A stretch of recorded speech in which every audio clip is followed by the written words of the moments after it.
Les Demoiselles des Nuages, un roman de Gilles Epivano, aux éditions Ligne Continue.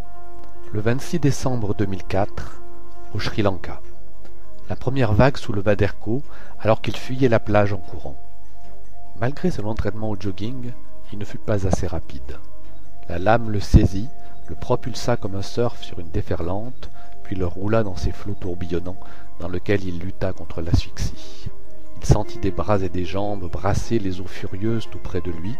Le propriétaire du saphir étoilé, qu'il tenait encore au creux de la main, luttait pour ne pas sombrer.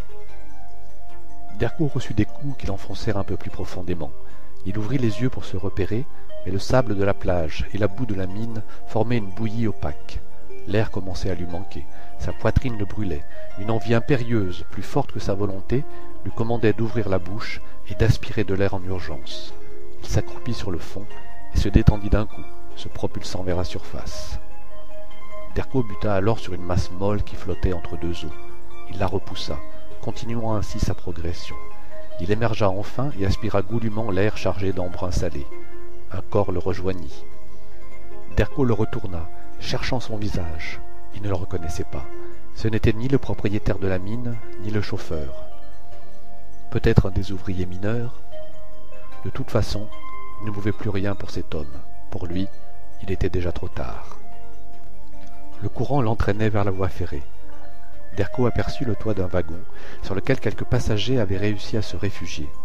Mais déjà une nouvelle vague venait balayer ce havre précaire. Il tenta de s'y accrocher malgré tout. Il réussit à prendre pied sur le toit, mais le revêtement était trop glissant, et il ne put s'y maintenir. La lame qui arriva peu après rejeta tout le monde à l'eau. Derko était de nouveau emporté par le courant. Il laissait derrière lui le train et ses passagers piégés dans les wagons. Par les fenêtres ouvertes, des corps étaient arrachés des compartiments et flottaient maintenant tout autour de lui. Il crut devenir fou devant une telle horreur. Puis il atterrit sur la carrosserie d'un minibus, renversé sur la chaussée, un peu plus en direction des terres. Il s'agrippa d'une main à une aile et s'entailla la paume profondément. Il grimaça de douleur. Dans un réflexe absurde, il ouvrit son poing qui protégeait le saphir étoilé et plaça la pierre dans sa bouche, coincée entre la gencive et la joue. De sa main valide, il tâtonna à la recherche d'une nouvelle prise. Il se saisit du montant d'une fenêtre ouverte et réussit à s'accroupir sur le flanc du véhicule.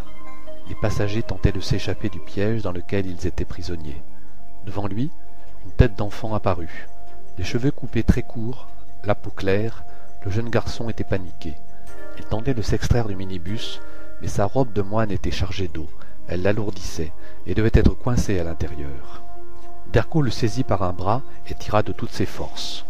La robe se déchira et l'enfant, enfin libre, jaillit hors du véhicule. Une nouvelle vague les arracha alors tous les deux du minibus et ils furent emportés vers la plantation de cocotiers un peu plus loin. L'enfant se serrait contre Derko en une étreinte désespérée. Ce dernier luttait pour garder la tête hors de l'eau. Le jeune moine était tétanisé de peur. Il s'agrippait aux épaules de Derko comme à une bouée de sauvetage. Soudain, une vague plus puissante que les précédentes les propulsa jusqu'à la cime des cocotiers.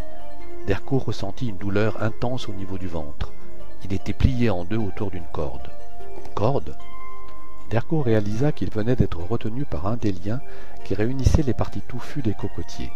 Ces cordes formaient des chemins entre les arbres qu'empruntaient à plus de 10 mètres de hauteur les récolteurs de taudis, la sève laiteuse et sucrée des fleurs de coco servant à la production de vin de palme et de l'arak. Il avait déjà vu les travailleurs passer d'arbre en arbre afin de lier les bourgeons pour les empêcher de fleurir, puis 2 fois par jour de les frapper avec un os avant de couper les extrémités et d'y attacher un récipient qui permettait de recueillir le nectar goutte à goutte. Il savait aussi que ces chemins aériens étaient composés de 2 cordes, l'une permettant de marcher et une autre, à hauteur d'épaule, de se maintenir en équilibre. L'eau montait encore. Il allait devoir trouver une meilleure posture s'il voulait garder la tête en surface. Derko arracha d'une main ses sandales qui le gênaient, attrapa ensuite la première corde qui lui sciait le ventre et l'agrippa avec ses pieds. Il se sentait soudainement la capacité d'un singe arboricole.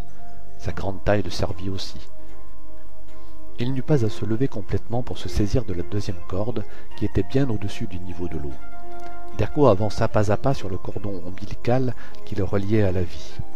En luttant contre le courant, il glissait un pied sur la corde inférieure, puis une main sur l'autre, Il recommençait l'opération encore et encore, le jeune garçon accroché à ses épaules. Au bout de plusieurs minutes de cette lente reptation, il arriva à un bosquet de palmes. Les vagues encerclaient les troncs des cocotiers, cherchant à les entraîner, mais les arbres pliaient sans céder. Derco utilisa un bout de corde qui pendait pour attacher le jeune garçon épuisé. Lui-même enroula son poignet à un lien et le serra dans sa paume valide. Combien de temps allait-il devoir rester dans cet arbre, comme deux pauvres créatures rescapées du déluge? Il repensa à l'offrande que le chauffeur avait faite à Bouddha, peu de temps auparavant. « J'aurais peut-être dû participer à son obole », se dit-il en regardant tout autour de lui. La mer avait envahi la terre et ne voulait pas la rendre. Le saphir étoilé lui meurtrissait la gencive, irritant sa joue. Il le sortit de sa bouche et l'enveloppa dans un pli de la robe déchirée du moinillon, avant d'y faire un nœud très serré.